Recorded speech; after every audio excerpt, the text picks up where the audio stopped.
fim do dilúvio, o planeta entrou em uma nova fase.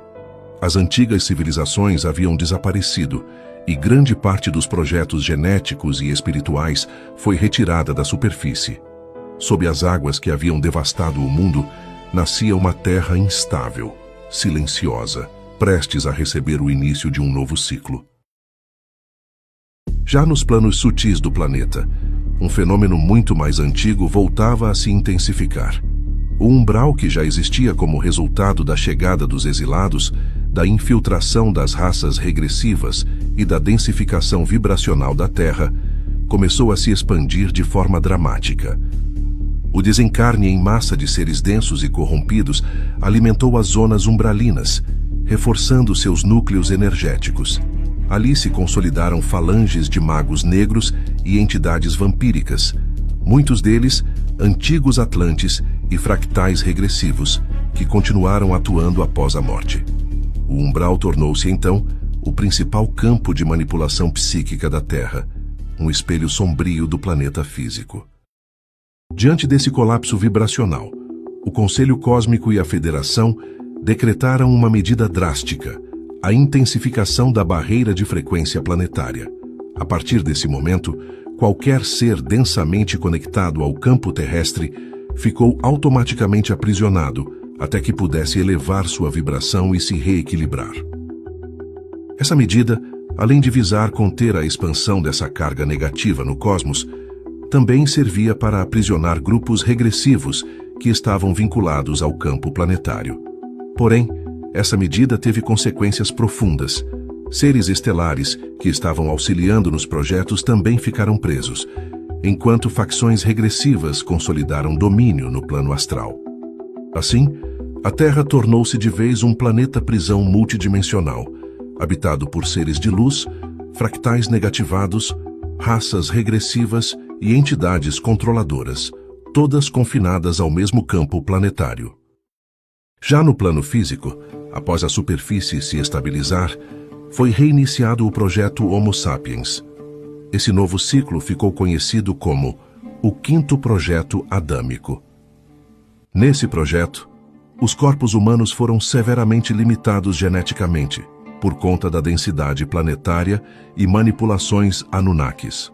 Surgiram aspectos como vida curta, menor estatura e DNA parcialmente desativado. Essas restrições impediam a rápida evolução espiritual e garantiam o controle direto sobre os novos humanos. E para piorar, a barreira vibracional dificultava ainda mais a ascensão dos fractais, prolongando os ciclos encarnacionais e isolando a humanidade da realidade cósmica. Aproveitando o reinício da humanidade, os Anunnakis fundaram a primeira civilização pós-diluviana, Suméria. No começo havia unidade, uma língua, um propósito. Mas logo disputas entre facções fragmentaram os povos e as culturas. O Quinto Projeto Adâmico marcou uma das fases mais decisivas da história terrestre. Seu propósito original era usar a estrutura do Quarto Projeto, porém reprogramar geneticamente e vibracionalmente a consciência humana para adaptá-la à nova densidade planetária pós-dilúvio. Cada região do planeta seria orientada por um comando estelar diferente, ajustando o genoma humano conforme a frequência local e a missão daquela etnia. Mas eventos inesperados mudariam completamente o rumo desse projeto. O início se deu na Suméria, onde os primeiros povos foram estruturados com o auxílio dos Anunnakis. Eles transmitiram conhecimentos herdados de Lemúria e Atlântida, agora adaptados a um contexto mais denso e controlado. Sob supervisão da Federação Siriana e de membros da hierarquia crística, a nova humanidade começou a se consolidar. Após um tempo, outras federações, como a Pleiadiana, ajudaram a expandir o genoma para outras regiões do planeta. Esse genoma era flexível, adaptava-se ao clima, magnetismo e densidade local, refletindo também a influência do grupo que supervisionava cada colônia. A depender do grupo que moldava os povos, aspectos genéticos e energéticos foram potencializados ou limitados, refletindo características genéticas e espirituais diferentes em cada povo. Outro detalhe é que foram combinados aspectos ancestrais de diferentes povos de Mu, Lemúria e Atlântida em linhagens distintas, variando a depender do ambiente em que se estabeleciam. Por isso, mesmo com uma base genética comum, povos diferentes desenvolveram capacidades e características distintas. Dessa base, surgiram povos como egípcios, asiáticos, nórdicos e arapanos. Cada povo começando a se estabelecer e estruturar sua civilização. Nas regiões supervisionadas por grupos alinhados à Federação, surgiram povos mais harmônicos e sensíveis à vibração espiritual. Já onde facções Anunnakis atuavam, as linhagens receberam códigos de dominação, hierarquia e controle. Assim, diferentes povos foram se formando. Mas então, um evento mudaria o rumo desse projeto. Facções Anunnakis regressivas, sob a tutela de Anu, firmaram acordos com draconianos e reptilianos que também estavam presos no campo planetário. A partir daí, a nova humanidade passou a refletir o conflito cósmico entre federações e facções regressivas. O racha entre os Anunnakis se intensificou. De um lado, Enki e algumas delegações se aliaram à Federação, mantendo parte dos humanos sob projetos mais harmônicos. Do outro, Enlil e outros Anunnakis se uniram a forças anticrísticas, usando povos inteiros como instrumentos de guerra e adoração. Cada facção moldou seus próprios povos, criando culturas, idiomas e religiões distintas, cada um sob tutela de um grupo diferente. Com o avanço das manipulações, a Federação interveio novamente, estabelecendo diretrizes de contenção para evitar novos desequilíbrios. Os Anunnakis e outros grupos no plano físico, que estavam presos à Terra, tiveram que se deslocar para planos sutis e bases intraterrenas e intraoceânicas, impedidos de intervir fisicamente nos humanos. Mas mesmo assim, através de tecnologias, eles continuaram se manifestando como deuses, aparecendo a seus seguidores e moldando civilizações através do medo e da crença. Para manter o controle, os grupos regressivos criaram linhagens reais com seu próprio sangue e DNA. Essas famílias deram origem a reis e sacerdotes que governavam em nome dos deuses e impunham suas leis com violência. Nesse período, as guerras entre facções nos planos sutis, a influência negativa que pairava sobre elites humanas, ocasionando em sacrifícios, guerras e controle, intensificaram ainda mais a densidade vibracional da Terra. O planeta tornou-se um caldeirão energético de conflito e medo, alimentando a energia anticrística, que se expandiu para diminuir cada vez mais a conexão dos fractais com a rede do Cristo cósmico. Assim, a nova humanidade mergulhou em ciclos de dor, controle e separação, presa entre a matriz Anunnaki e a influência anticrística. Depois da queda vibracional da Terra, algo ainda mais profundo aconteceu. Facções anticrísticas encontraram brechas na barreira de frequência, abrindo caminho para infiltrar estruturas artificiais distorcidas dentro do próprio campo vibracional do planeta. Essas distorções começaram silenciosas, alimentadas pelos bilhões de fractais exilados, pelas zonas umbralinas e pelas guerras entre federações e grupos regressivos. A infiltração foi precisa. Essas forças começaram a distorcer as leis universais originais, inserindo estruturas artificiais no projeto divino da Terra. Com o tempo, criaram prisões vibracionais camufladas, onde consciências eram presas em loops holográficos de dor, culpa e apego, sem perceber que estavam sendo manipuladas. Os Chopats, especialistas em manipulação psíquica, foram os arquitetos desse sistema. Eles e outras entidades ligadas à energia anticrística criaram campos de ilusão capazes de aprisionar consciências, manipulando de forma indireta o livre-arbítrio dos seres. Com a instalação dessa rede, o véu do esquecimento se intensificou. Os fractais começaram a perder ainda mais o contato com seu eu superior e com sua rede neural cósmica. O que antes era um processo natural de aprendizado, tornou-se uma teia de armadilhas vibracionais. Para a Federação, esse fenômeno foi um choque inesperado. O plano original da Terra jamais previa a criação de um sistema parasitário desse nível dentro da barreira de frequência. Mas uma intervenção drástica seria arriscado. As diretrizes cósmicas de não interferência direta, os bilhões de fractais exilados e a quarentena planetária impediam qualquer ação.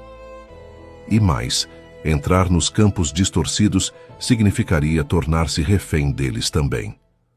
Foi nesse contexto que surgiu a Matrix holográfica, um sistema parasitário consciente que se infiltrou nos planos sutis e tomou parte do controle encarnacional. A Matrix reorganizou o ciclo de encarnações humanas, transformando-o em padrões repetitivos de sofrimento e limitação. Nos planos astrais, hologramas ilusórios induziam seres a firmar contratos e experiências manipuladas. A cada nova vida, as mesmas dores e medos eram reencenados, gerando energia para sustentar a própria estrutura parasitária. Dentro da Matrix, formou-se uma cadeia de comando. No topo, os Chopats, arquitetos psíquicos e mestres da distorção mental. Abaixo deles, os reptilianos e draconianos, administrando zonas astrais e manipulando consciências por meio de ilusões. Em seguida, grupos regressivos no plano físico, em bases intraterrenas e intraoceânicas, que se apresentavam como deuses através de tecnologias e controlavam os humanos através da fé e do medo. Já na base dessa pirâmide, as linhagens reais e sacerdotais ligadas a esses seres mantinham o controle político e religioso na superfície. Tudo estava perfeitamente conectado, um sistema de dominação psíquica, energética e social. O que era para ser um jogo evolutivo, um campo de aprendizado para as consciências em reabilitação, foi transformado em uma prisão holográfica. Um sistema que não apenas retém consciências, mas se alimenta delas, de suas emoções, dores e crenças. Nesse ponto, se nada fosse feito, o planeta inteiro se perderia em um ciclo de aprisionamento sem fim. Mas havia um detalhe. A única forma de auxiliar a humanidade seria de dentro da Matrix.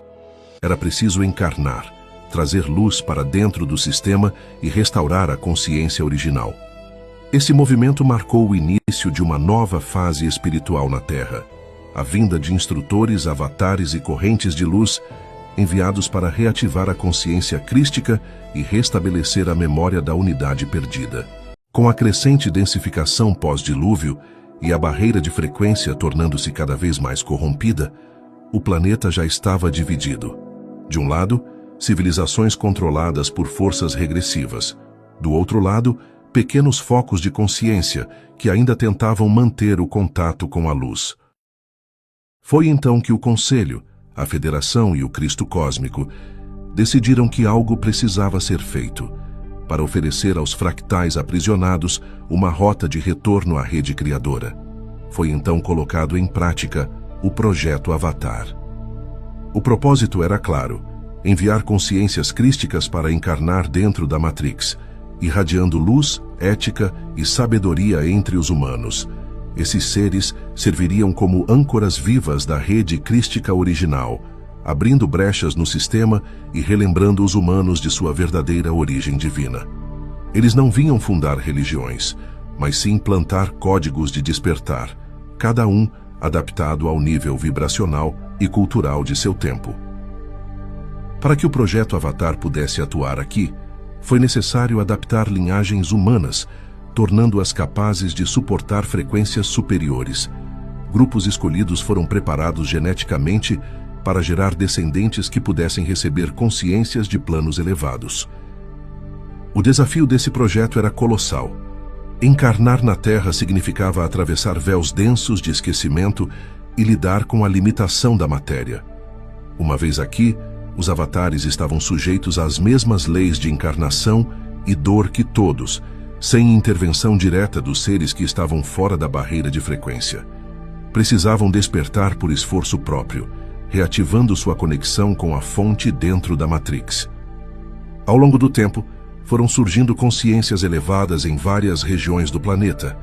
Mestres como Buda, Krishna, Zoroastro e muitas outras consciências que representavam a missão de ancorar o conhecimento elevado em cada contexto cultural em que encarnavam. Mas enquanto a luz se expandia, as sombras reagiam. Entidades regressivas, junto a líderes humanos, que eram influenciados por grupos Anunnakis e draco-reptilianos, haviam se infiltrado nas estruturas de poder. Reis, imperadores e sacerdotes eram guiados por forças regressivas, usando a religião e o medo para manter os fractais sob controle. Após a partida desses avatares no plano físico, muitos ensinamentos deixados e filosofias mostradas começaram a se transformar em dogmas e religiões hierárquicas, substituindo a mensagem original de reconexão por doutrinas de adoração e devoção.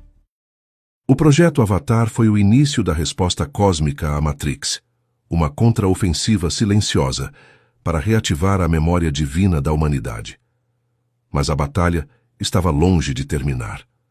À medida que os avatares ancoravam luz, as facções regressivas aumentavam o controle sobre civilizações inteiras. Entre os povos impactados por esse controle estavam os hebreus, uma linhagem que descendia do grupo adâmico salvo por Enki durante o dilúvio e que ainda carregava traços genéticos do quarto projeto adâmico. Foi entre eles que Enlil, o Anunnaki regressivo, apresentou-se como o Deus Javé, manipulando essa civilização através de promessas e obediência cega. Após o dilúvio, entre os poucos grupos que sobreviveram, havia um que carregava algo especial. Eram descendentes da linhagem adâmica do quarto projeto, que foi preservada por Enki.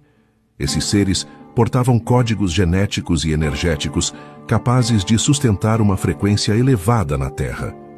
Essa linhagem se espalhou por regiões do Oriente Médio, originando clãs que, mais tarde, se transformariam em um povo conhecido como hebreus.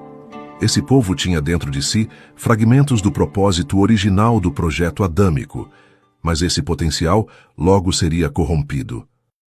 Enlil, o comandante Anunnaki, que estava preso ao campo planetário, viu nos hebreus a oportunidade perfeita para consolidar seu domínio. Usando tecnologias sutis e manipulação psíquica, ele passou a se manifestar como Javé, o deus exigente, ciumento e guerreiro. Por meio de aparições holográficas e oráculos controlados, Enlil impôs leis baseadas no medo, na obediência cega e na promessa de poder. Prometeu ao povo hebreu um exército invencível, um líder escolhido e uma terra prometida. E assim, consolidou um sistema de fé e submissão. O povo que carregava em si códigos crísticos de elevação foi arrastado para séculos de guerras, sacrifícios e intolerância. Com o tempo, a densidade vibracional da Terra foi corroendo os sistemas Anunnakis. As tecnologias plasmáticas e holográficas começaram a falhar no plano físico. Isso levou à retirada gradual do Deus que descia do céu, até restar apenas a figura mística, sustentada por sacerdotes e entidades astrais regressivas ligadas a Enlil. A partir daí, o povo hebreu já não via mais Javé diretamente. O que restava era a memória do contato original, reinterpretada religiosamente e distorcida por linhagens infiltradas que mantinham o controle sobre o povo. Com o passar das eras, sacerdotes e escribas hebreus, influenciados por Javé, também distorceram o significado de antigos ensinamentos vindos de outras culturas e civilizações. Eventos cósmicos, espirituais e terrestres, como o próprio dilúvio, Sodoma e Gomorra e o projeto adâmico, foram distorcidos e reescritos para reforçar a autoridade de Javé. Transformaram símbolos e conhecimentos de outras tradições em adversários e castigos divinos, tudo para centralizar a autoridade javeísta. Seres extraterrestres foram retratados como anjos ou entidades malignas, principalmente aqueles que se opunham à facção comandada por Enlil. Assim, a percepção do povo sobre os eventos cósmicos e sobre a verdadeira estrutura do universo foi mascarada pelo dogma e pela devoção. Os hebreus acreditavam ser o povo escolhido, mas estavam presos às tramas do ego e da dualidade. Com o passar dos séculos, reinos surgiram impérios caíram e o domínio de Enlil sobre o povo se manteve firme. O povo hebreu foi escravizado pelos babilônios, subjugado pelos assírios e, por fim, dominado pelo Império Romano. A convivência entre romanos e hebreus era tensa. Os impostos e a opressão romana se somavam à rigidez dos sacerdotes de Javé. E em meio a tudo isso, o povo esperava por um Messias guerreiro que os libertaria e traria a glória prometida. Mas o que desceria à terra seria muito diferente. Um avatar que não viria com espadas, mas com luz. Entraria dentro da Matrix o desdobramento direto do Cristo cósmico. Ele encarnaria entre os homens para restaurar a conexão com a rede crística e libertar consciências do domínio Anunnaki e anticrístico.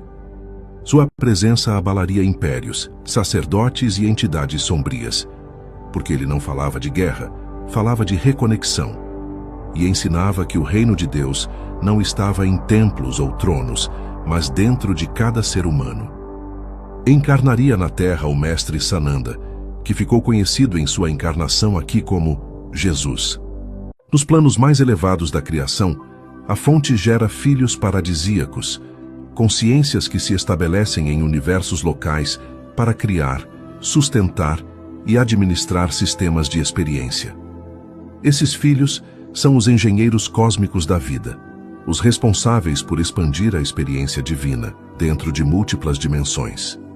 Cada filho paradisíaco cria uma vasta estrutura energética, uma rede de sustentação que conecta suas manifestações a todas as realidades que compõem o seu universo local. E é aqui que entramos. Nós, os fractais encarnados, somos extensões vivas dos filhos paradisíacos. Cada um de nós carrega dentro de si um fragmento dessa consciência cósmica, um ponto de luz que nos conecta diretamente à rede criadora. A fonte criadora se experimenta através de nós, e nós ascensionamos à medida que lembramos que nunca estivemos separados dessa rede. Na nossa experiência, a rede regente é chamada de rede crística, um campo de pura consciência e amor incondicional que tem como objetivo manter a vida em equilíbrio e harmonia com a fonte. No nosso universo chamado Nebadon, quem sustenta essa rede é Mika, o Cristo cósmico, uma emanação direta da consciência da fonte criadora. Ao estruturar Nebadon, Mika projetou estruturas para garantir que os fractais de consciência nunca se perdessem de vez nos labirintos da dualidade. Dessas estruturas nasceram raios, tronos, arcanjos, kumaras, mestres e logos criadores. São expressões da mesma consciência, atuando em diferentes planos para formatar, orientar, proteger e expandir a criação. A energia crística é o fio condutor dessa rede. Ela permite que cada fractal mantenha sua conexão viva com o Criador. Através do amor incondicional, essa energia desperta a lembrança da unidade e impulsiona a ascensão. Quanto mais uma consciência serve, ama e auxilia outras, mais se reaproxima de sua origem divina. Entre os desdobramentos diretos de Mika estão o arcanjo Miguel e Sananda, dois fragmentos complementares de uma mesma essência. Miguel atua nas dimensões superiores, protegendo e mantendo a ordem das malhas criacionais, enquanto Sananda se projeta nas dimensões mais densas, trazendo a experiência viva do Cristo para os mundos materiais. Antes de encarnar na Terra, Sananda já era um mestre ascenso, um desdobramento direto da consciência de Mika através da linhagem do arcanjo Miguel. Isso lhe permitia descer a dimensões densas e se sintonizar plenamente com a rede crística original, um canal vivo da consciência do Filho paradisíaco. Sua missão era clara: levar a vibração crística aos mundos que haviam se distanciado da fonte, restaurar o equilíbrio e reacender a memória da origem. E entre todos os mundos, sob a administração de Mika, a Terra era o que mais necessitava dessa intervenção. Aqui a distorção havia atingido níveis alarmantes. A matrix holográfica aprisionava bilhões de fractais, e o amor havia sido substituído por dogmas, medo e controle. Por isso, Sananda se voluntariou a encarnar em um corpo físico na Terra, trazendo de volta o código do Cristo vivo, a centelha da lembrança divina dentro de cada ser humano. Essa seria uma das missões mais desafiadoras do universo de Nébadon: reativar o canal direto entre os fractais humanos e a consciência crística de Micá, oferecendo à humanidade o caminho do retorno à casa do Pai. Com a densificação extrema que assolava a Terra após milênios de manipulação, nem mesmo a vinda de outros avatares havia sido suficiente para conter a negativação crescente.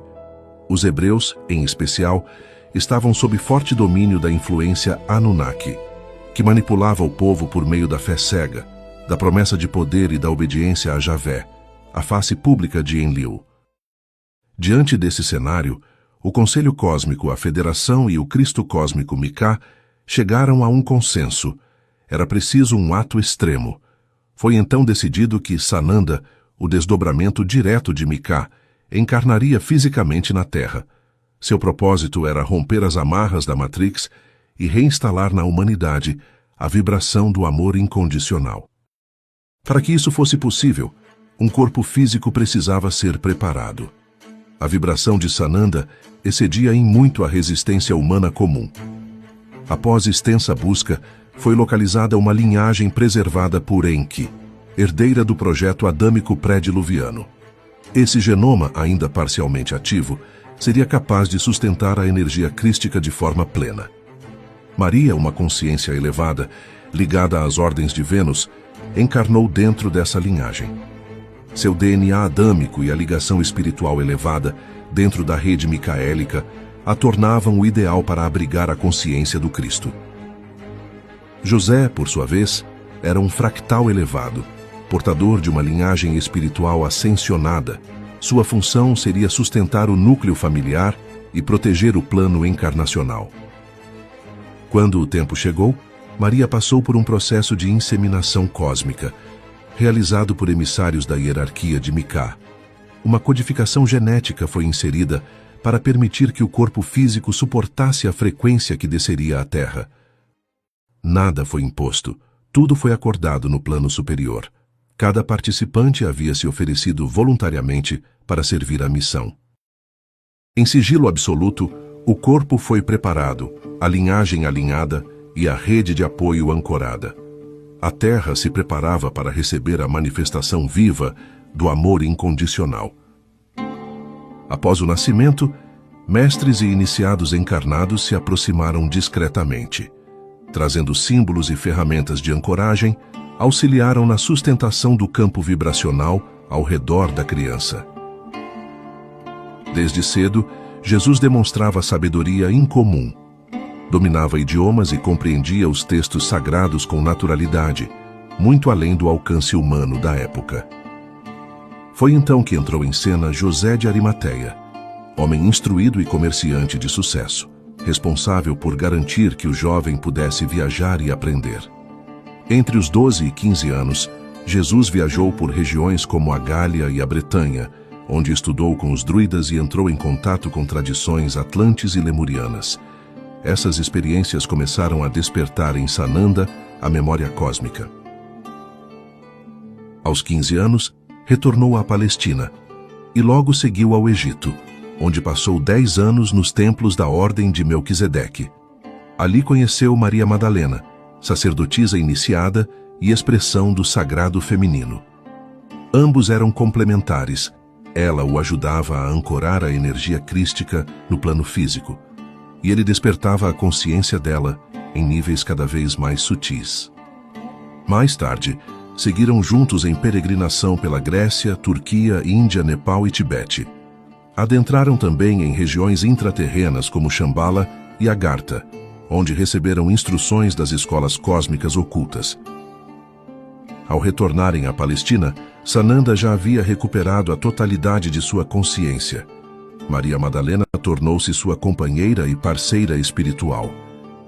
Esses detalhes, porém, foram suprimidos das escrituras posteriores, que transformaram o Cristo vivo em um símbolo de dor e solidão. Após anos de iniciações, Sananda retornou à Palestina. Seu retorno marcava o início da fase pública da missão.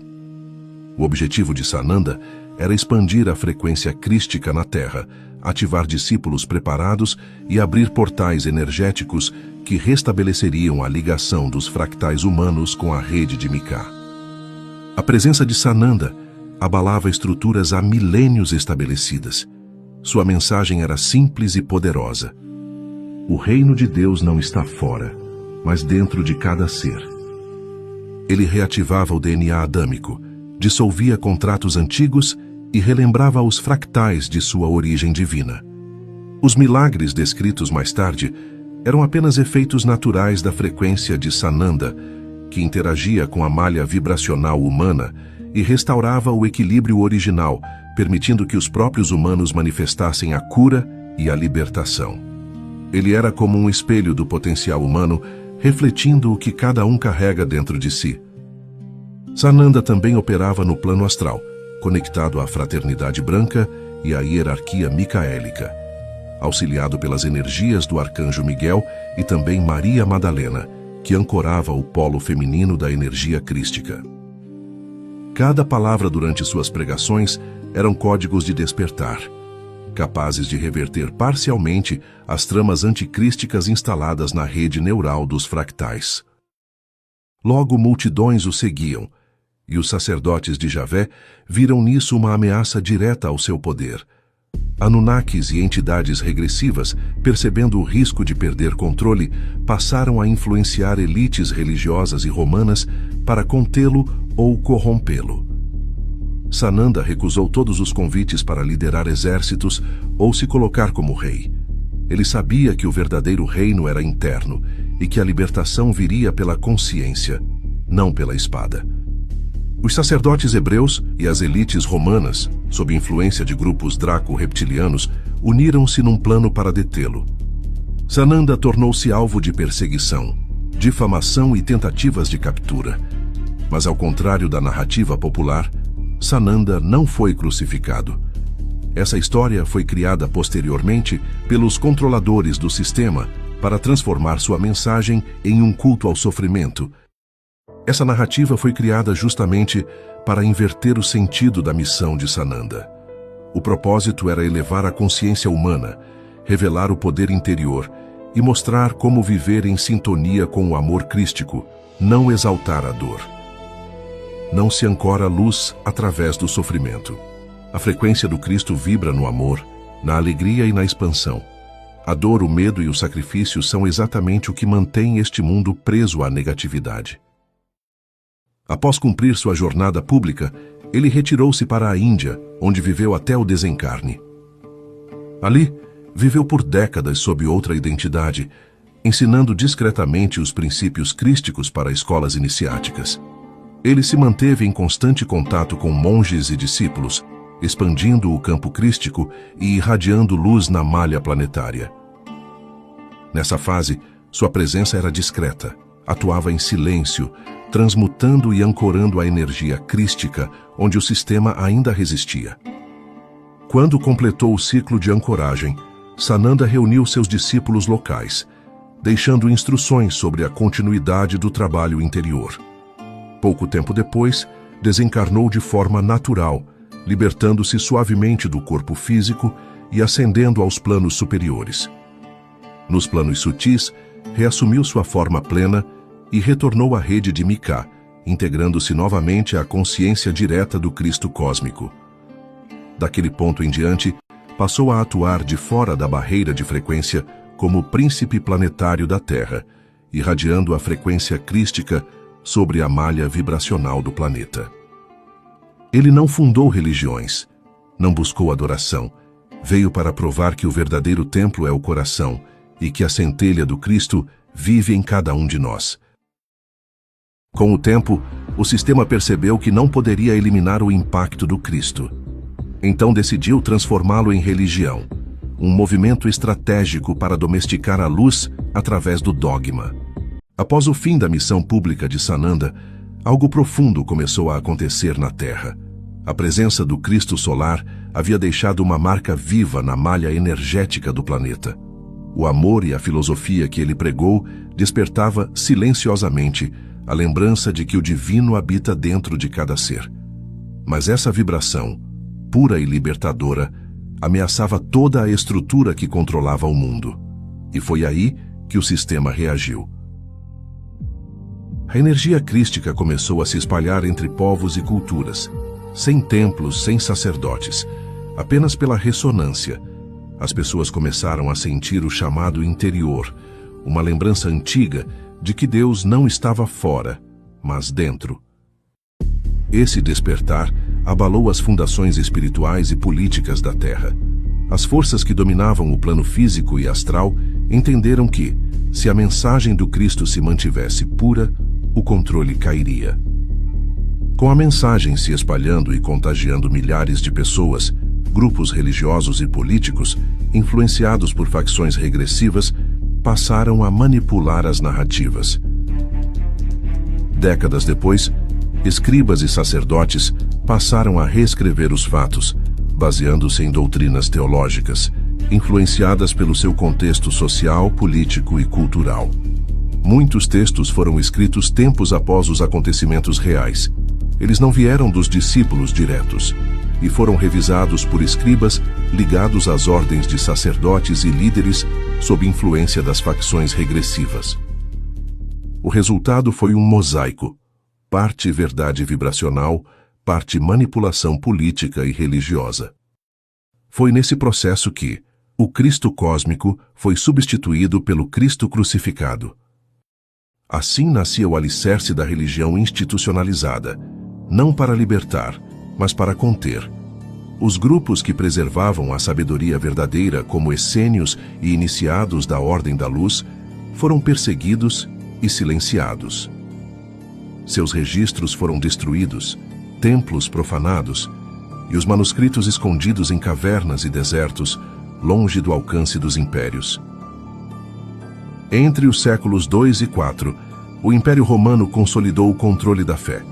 Centenas de manuscritos foram reunidos e filtrados nos concílios de Niceia, Éfeso e Calcedônia. Apenas 4 evangelhos foram aceitos. O restante, textos gnósticos, registros da fraternidade e evangelhos apócrifos, foi cooptado, queimado, alterado ou declarado herético. A manipulação dos evangelhos foi uma engenharia vibracional calculada.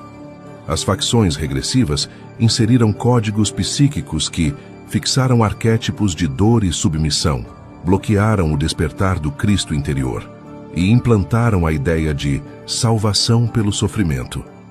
Esses textos tornaram-se portais vibracionais contaminados, mistura de verdade e distorção. Apesar de tudo, a vibração crística não foi perdida completamente. Trechos como as parábolas sobre o amor, o perdão e a unidade que o sistema não conseguiu conter, ainda mantêm a frequência original do Cristo cósmico. Quando alguém lê esses ensinamentos com o coração desperto, sem se prender à letra ou ao dogma, essa vibração ainda é sentida. Os romanos surgiram após antigas colônias pós-diluvianas começarem a se espalhar pelo Mediterrâneo. A Península Itálica recebeu grupos de etruscos, latinos e sabinos, povos descendentes de linhagens cuidadosamente escolhidas para um propósito, servir como base terrestre de comando no Ocidente.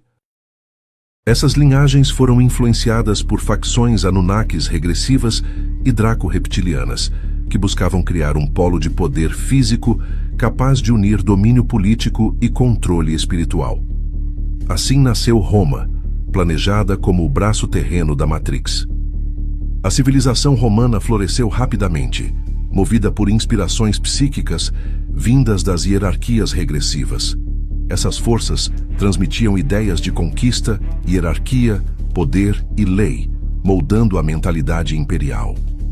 Com o tempo, Roma expandiu seu território e seu campo vibracional, alimentado por 3 pilares de densidade: guerras e sangue derramado, sustentando o astral negativo, escravidão e submissão, moldando o controle mental coletivo, rituais e cultos distorcidos, reforçando a egrégora de entidades regressivas. Templos e cidades eram erguidos sobre linhas telúricas, funcionando como centros de drenagem energética da população. Roma se tornou o coração físico da Matrix, consolidando o controle mental e emocional de civilizações inteiras. À medida que o Império Romano se expandia, suas cidades, templos e exércitos transformavam o Mediterrâneo em um grande campo de drenagem vibracional. Mas entre todos os territórios dominados, havia um ponto que se tornaria o epicentro da densidade planetária, a região onde hoje é a Palestina. Ali, duas forças de controle se encontravam. De um lado, Roma, com seu poder militar, seus tributos e sua política de medo, sustentando uma egrégora construída sobre sangue, escravidão e guerra. Do outro, os hebreus, um povo mantido sob domínio espiritual dos sacerdotes de Javé, o Anunnaki Enlil, que exigia sacrifícios, obediência e adoração absoluta. Essa união entre dominação política e dominação espiritual criou uma concentração vibracional muito negativa. Naquele solo, medo, culpa, fanatismo e opressão se misturavam e alimentavam o plano astral denso, tornando aquela região um dos pontos mais fortes da Matrix. Foi nesse cenário que Sananda veio à Terra. Era uma contraofensiva direta ao sistema de controle romano e às egrégoras Anunnakis e Draco-reptilianas. Sua missão: ancorar a energia crística e restabelecer o contato com a rede criadora. Sananda encarnou não em um reino puro, nem entre povos elevados, mas exatamente no coração da densidade. Ele veio como homem, vivendo entre aqueles que estavam aprisionados pela fé distorcida e pelo poder imperial, para ensinar a liberdade interior que nenhuma espada ou dogma poderia destruir. Mas, após sua partida, o Império agiu rápido, e as facções regressivas iniciaram uma nova estratégia: distorcer a luz por dentro da própria fé. Roma percebeu que a força espiritual deixada por Sananda não poderia ser destruída. Cada tentativa de repressão fazia a mensagem se espalhar ainda mais. A solução? Assimilar e manipular. Através do imperador Constantino, um líder pragmático e estratégico, o sistema viu no cristianismo a chance de unificar um império em decadência. Em 325, foi convocado o Concílio de Nicéia, reunindo líderes cristãos sob pressão imperial e influência das forças regressivas. Foi ali que decidiram o que seria o núcleo da nova religião, reforçando a narrativa do Cristo crucificado e substituindo a verdade do Cristo da libertação. O objetivo não era espiritual, mas político e energético: criar uma doutrina única que unificasse o império sob a autoridade de Roma. Assim nasceu a Igreja Católica Apostólica Romana, não ligada a Sananda, mas a um Jesus reinterpretado, híbrido entre verdade e dogma, um instrumento de controle das massas.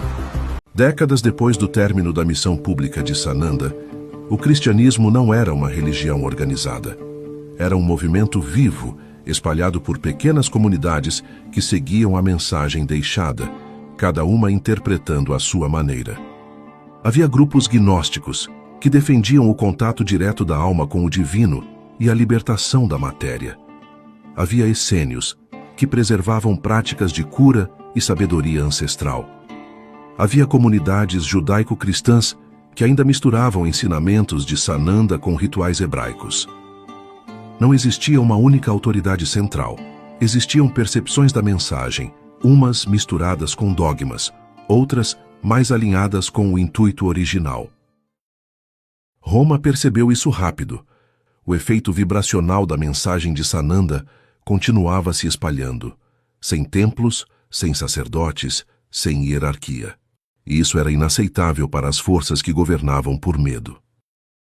Por trás do Império Romano havia uma egrégora antiga, ligada às facções draco-reptilianas e às linhas Anunnakis, a mesma força que séculos antes havia se imposto sobre os povos antigos. Agora, essa influência operava silenciosamente através de senadores, sacerdotes e ordens secretas que usavam política e religião como ferramenta de controle. O objetivo era simples: impedir que o humano descobrisse que a centelha divina está dentro dele.